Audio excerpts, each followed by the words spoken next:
Let's get in Sonal, who joins in this morning to tell us about the impact on the oil and gas space, and the other big beneficiary could be the chemical space. Morning, Sonal, bright and early. Good morning, Nigel. In the chemical space, there are a lot of companies which have exposure to the US market.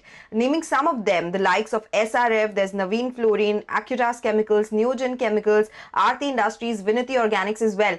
And they had highlighted how US tariffs were impacting their business. In fact, in the conversation we had with SRF, which is one of the biggest players in the chemical space, they indicated that tariffs created a lot of uncertainty in the system. They hit them really badly. And for the last 3 months, exports of the US have been impacted. So this looks like a relief that could come by for the chemicals industry overall. Neogen Chemicals had indicated some battery chemicals have been left out of the scope of tariffs from US. So again, the fine print of this particular deal is very important to understand what is kept out of the deal and what is still there in that 18% mark. Oil and gas, of course, that's the biggest reason why we saw these tariffs come by, the penalty tariffs as well.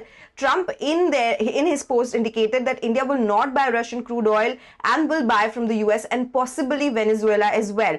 And remember, Russian imports have been largely nil since November, especially from the sanctioned entities. But the conversations with these oil marketing companies indicated that yes, they're not buying from the sanctioned entities. Any other purchase from Russia is totally an economic decision from the non-sanctioned entities. HPCL had earlier told us they evaluate up to 100 plus crude varieties over every year. There is enough crude available. They also started buying from the US. So they had been changing their product mix.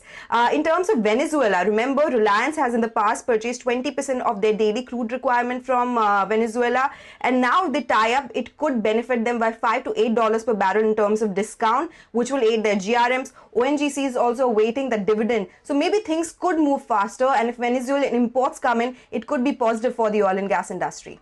Yeah, absolutely. Sonal, thank you very much. That's very helpful.